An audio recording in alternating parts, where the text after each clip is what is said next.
In the heart of an Igbo village, there was a forbidden forest where no one dared to go after dark. But when strange drum beats began echoing from the forest every midnight, one brave boy vowed to uncover the truth. What he discovered would change the village's fate forever. In the village of Amokwa, surrounded by dense forest and winding rivers, everyone lived in harmony with nature and tradition. The elders, the Niichi, kept the village customs alive, and every child knew to respect them. Among these customs, one rule stood above all: never enter the Okpulu forest at night. They said the forest was home to powerful spirits who protected the villagers but could punish anyone who disturbed them. The forest had always been silent and mysterious until one fateful night. At the stroke of midnight, the people of Amokwa awoke to the low, steady sound of a drum. It was unlike any drum they had ever heard, with a rhythm that pulsed like a heartbeat and filled the village with unease. The elders gathered in fear, exchanging worried glances. It was said that only the spirits played the drums of Okpulu.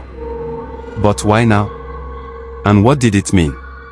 When the drumming continued each night, fear swept through the village. People whispered that it was a warning, a sign of something coming. But there was one boy who wasn't afraid. His name was Obina, a curious and brave 12-year-old who had always wondered about the secrets of the Okpulu forest. One evening, Obina approached his grandmother, Neoma, the village storyteller. "Neoma," he asked, "why does the forest drum only at night?" Neoma's eyes narrowed. "The spirits are restless, Obina. They do not want us near. Do not go looking for answers where the elders have told you not to." But Obina's curiosity only grew. That night, he waited until the village was asleep, then tiptoed out, clutching a small lantern. He was determined to find the source of the drums. As he entered the Okpulu forest, the leaves rustled, and shadows danced around him. The deeper he went, the louder the drums grew, echoing through the trees like a heartbeat. Finally, he reached a clearing where the moon shone brightly, illuminating a strange sight: ancient wooden drums arranged in a circle. But the drums were not alone. In the center of the circle stood an old man dressed in traditional Igbo attire, his face painted with white clay, his eyes closed as he struck the drums with a rhythmic intensity. Obina gasped, but the old man seemed to hear him. He stopped drumming and looked up, his gaze piercing. "Young one, why have you come here? Do you not know this place is sacred?" Obina knelt, his heart pounding. "I heard the drums. I had to know why they were calling." The man gave a slow nod, as if he had been expecting this. "These drums are the heartbeat of Amokwa, young Obina. Our ancestors played through me, reminding the village of the old ways. But they are also warning us." "Warning us of what?" Obina asked, his curiosity overpowering his fear. The old man's voice dropped to a whisper. "A sickness is coming, one that will spread through the village and weaken our people. The spirits have drummed each night to give us strength, to remind us to honor the land and protect each other. If the villagers forget this, the sickness will not spare them." Obina's eyes widened with understanding.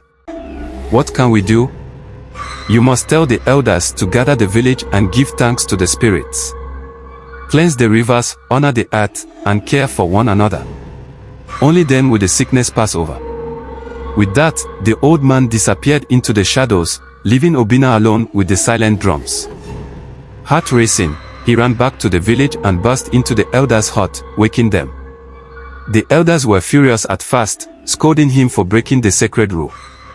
But Obina's urgency convinced them, and they finally listened to his tale.